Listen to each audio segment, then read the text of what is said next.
प्रधानमंत्री बनाने में उत्तर प्रदेश का सबसे अहम रोल होगा। पता चला आप अपनी ही सीट पे उपचुनाव लड़ने जा रहे हैं भाजपा से। अब पार्टी, मैं तो अभी भारतीय जनता पार्टी में शामिल हुआ हूँ एक सिपाही के रूप में। बाकी हमारा केंद्रीय नेतृत्व प्रदेश से जो तय करेगा हम उसका पालन करेंगे। इस्तीफा कहाँ दे दिया? सपा से वापस आए, सपा में जाने की ग्लानि थी। सपा से आप वापस आए हैं बीजेपी में, सपा में जब थे तो ग्लानि महसूस हुआ वहाँ पर?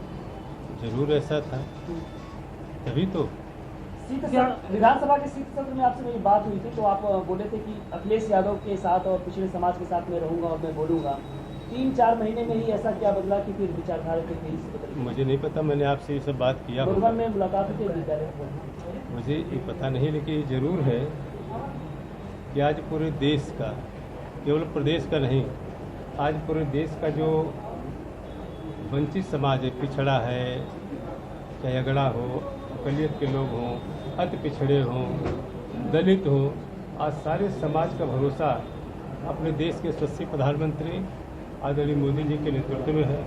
आज पूरे देश में देख लीजिए, प्रदेश का देख लीजिए कि आज उसी क्रम में मैं भी हूँ, बहुसियत पिछड़े समाज से आता हूँ और सारे लोगों का जिस तरीके से पूरे क्षेत्र का भी दबाव रहा, क्षेत्र के लोगों की चाहत भी रही। ये तो क्षेत्र के लोगों का था कि लोगों ने हमेशा हमें सम्मान यहाँ से दिया है और जिस तरीके से उत्तर प्रदेश की सरकार में, देश की सरकार में माननीय मोदी जी और योगी जी के नेतृत्व में सारे समाज के लोगों का सम्मान है, आज उसी क्रम में, इसलिए मुझे सपा में छोड़ने का कोई गम नहीं, क्योंकि मुझे हमेशा सम्मान भारतीय जनता पार्टी ने हमेशा दिया है और आगे भी जो जिम्मेदारी दी उसको मैं ईमानदारी से पूरा। मंत्री जी 5 साल आपको बीजेपी ने मंत्री बनाया था, चुनाव के पहले आपको बहुत घुटन हो रही थी, 1 साल में भाजपा में क्या बदल गया, योगी सरकार में क्या बदल गया कि आपको अच्छा लगने लगा? देखिए, बहुत सारी चीज़ें, हमारी पार्टी बहुत बड़ी है, बहुत सारी चीज़ें मैं जो पार्टी फोरम पे कह चुका हूँ और कहता हूँ, मैं आपके बीच में नहीं कह सकता वो चीज़। ये हमारे पार्टी का अंदरूनी मामला है। 1 साल में क्या बदला बीजेपी में? 5 साल मंत्री रहे तब घुटन हो रही थी, ये घुटन कहाँ से खत्म हो गई 1 साल में? पिछड़ा समाज के लिए किया है, योगी सरकार में हो गया। अपमान हो रहा है बीजेपी में। देखिए, ठीक है, मैंने इस बात को रखा था और आज भी मैं अपने केंद्रीय नेतृत्व भी मेरी बात से इस बात को सहमत है कि आज वो पिछड़े समाज के हिस्सेदारी, भागीदारी के लिए आप देख लें, पार्लियामेंट से लेकर असेंबली, विधान परिषद से लेकर विधानसभा तक, और आज भी जिसकी चर्चा आप लोग कर रहे हैं, और दूसरी पार्टी को देख लीजिए जो पीडीए बना रहे हैं, और भारतीय जनता पार्टी को देख लीजिए जिसका रेट आपके सामने आ जाएगा कि कहाँ पीडीए है।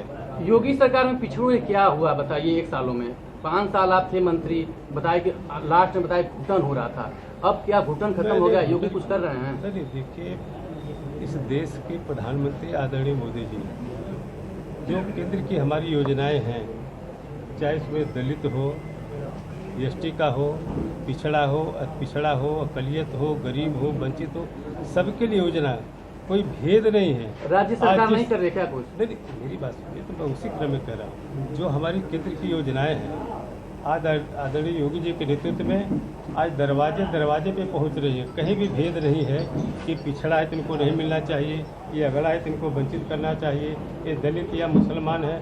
आज जितने भी आवास मिला है, चाहे खाद्यान्न हमारी योजना है, किसान सम्मान योजना है, हर गरीब तक आज पहुँचाने का काम आज केंद्र की जो योजना है। जब भाजपा पार्टी आप छोड़े थे तब नहीं मिल रहा था? 1 साल पहले नहीं मिला था क्या? 1 साल पहले नहीं मिल रही थी क्या? नहीं, मैं उसकी बात करूँ, तब भी मिल रहा था, आज भी मिल रहा है। आप बोले थे कि छोड़ने की वजह आती थी, इसी वजह से पार्टी को हमने छोड़ दिया। नहीं, आप क्या सुनी जाती है? कहीं न कहीं कुछ अनदेखी की बात होती जो मुझे आशंका थी, लेकिन आज वो सारी चीज़ों पर मेरी बात भी हुई है अपने प्रदेश के नेतृत्व से, केंद्र के नेतृत्व से।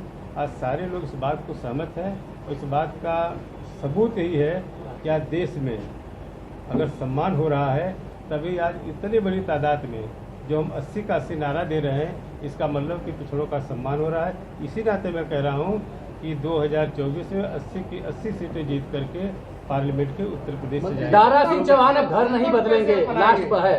दारा सिंह चौहान अब घर नहीं बदलेंगे, भाजपा ये घर रहेगा। यार ये सब गारंटी तुम क्यों लेते हो? नहीं। उस बात भी नहीं। ठीक है, मैं पार्टी में हूँ और मैं जब तक हूँ मैं पार्टी में ही रहूँगा। मतलब अब बदलेगा कि नहीं, यही रहेगा? चुनावी मैदान में कार्यकर्ता पूछ रहे हैं कि हर चुनाव में घर बदल जाता है, इस बार बीजेपी लास्ट घर है कि फिर अवसर है? नहीं, ये मेरा ये बदलने का और करने का, मैं समाजवादी पार्टी में था। आप लोग जानते हैं, चुनाव लड़ने के बाद आज तक, ये भी जाके पूछ लीजिएगा समाजवादी पार्टी से संबंधित अगर रखते हो, आज तक मैंने विधानमंडल दल के कार्यालय को नहीं देखा है। कभी जनता ने, तब जनता के साथ धोखा हो गया? नहीं, धोखा नहीं हुआ। कौन सा धोखा बता दीजिए? जनता ने आपको विधायक चुना, का कार्यालय ही नहीं तो जनता ने आपको सपा से विधायक चुना था। जनता ने मुझे विधायक चुना। जी, जनता के बेहतरी के विकास के लिए जितना मैं कर सकता था इतने दिन में ही वो मैंने किया। आगे भी जो जिम्मेदारी, एक साल में एक काम बता दीजिए, एक साल में क्या किया आप विधायक रहते? एक काम नहीं, अनेक काम है। उसकी पूरी सूची अगर जाना है तो DRDA में आप जाके देख लीजिए।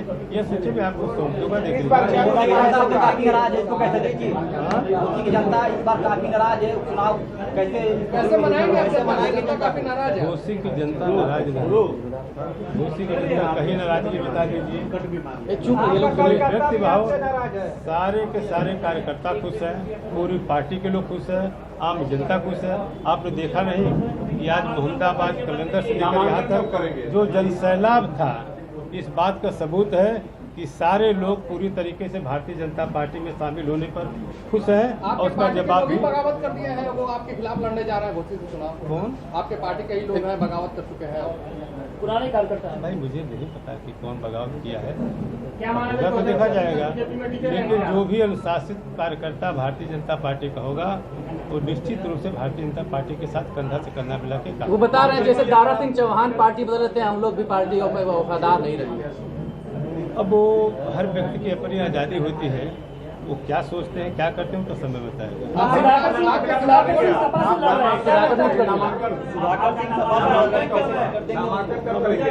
अब हमारी पार्टी है, पार्टी जो भी तय करेगी, जो डेट तय करेगी, जब तय करेगी तभी नामांकन होगा। पहले तो क्लियर तो हो जाए कि